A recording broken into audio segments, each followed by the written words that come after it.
काल राज ठाकरे यांनी त्यांच्या भाषणात सांगितलेला मुद्दा अत्यंत महत्त्वाचा आहे। 20 लाख बिहारी आणि हिंदी भाषिकांना गुजरातमधून मारून हाकलून दिलं।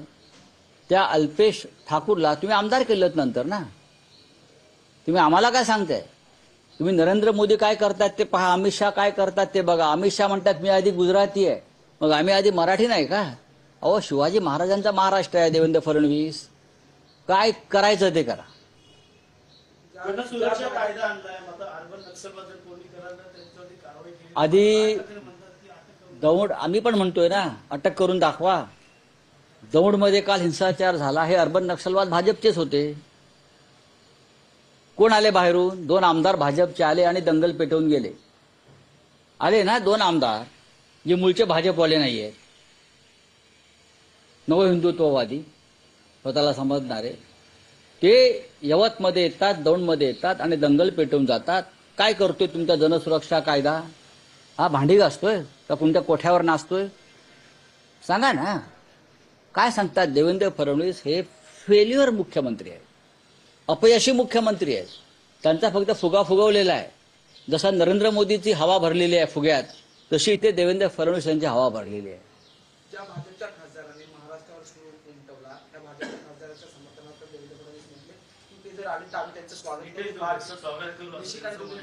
करू, भारतीय संविधानाप्रमाणे आम्ही त्यांना वागणूक देऊ असं म्हटलं। हो, महाराष्ट्राच्या शत्रूंसाठी पायघड्या घालणारच आहेत।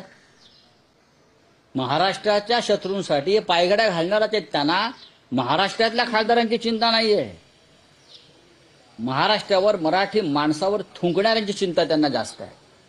आणि थुकी चाटतायत हे भाजपवाले महाराष्ट्रद्रोह्यांची। बघू ना, आम्ही शिवसेना पक्षप्रमुख उद्धव ठाकरे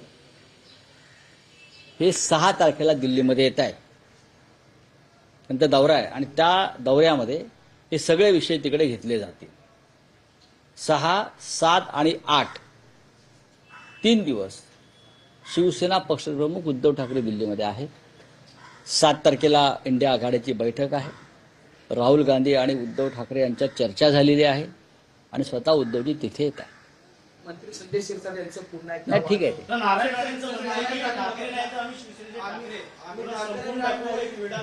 कोणी विडा उचललाय? कोणता विडा? बरं, संपून दाखवा, संपून दाखवा। 10-10 हजार रुपयाला एक मत विकत घेतलं म्हणून जिंकलात ना। आणि कसे जिंकलात हे राहुल गांधींनी सांगितलंय, आम्ही सांगू। आता त्यांच्या वयाकडे पाहता मी काय फार शब्द वापरत नाही, पण त्यांनी त्यांच्या वयाचं आणि केसावरील टोपाचं भान ठेवलं पाहिजे।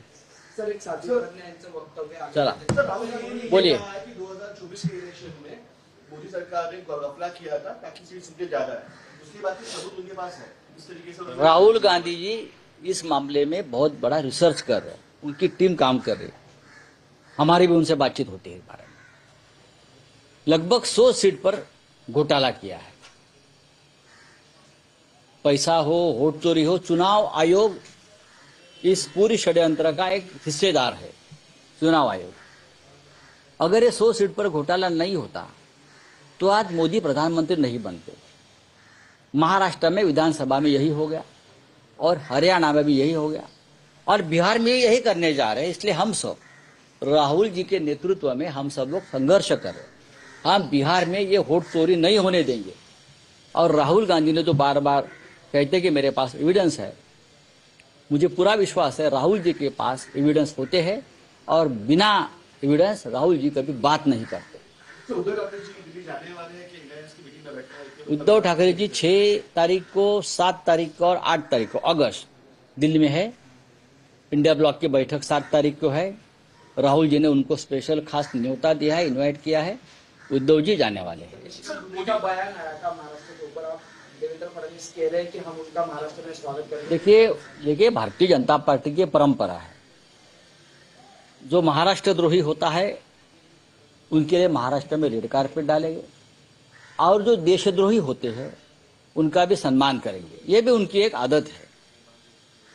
ये पार्टी कभी भी देशभक्त नहीं रही, चाहे स्वतंत्रता संग्राम हो चाहे और कुछ हो।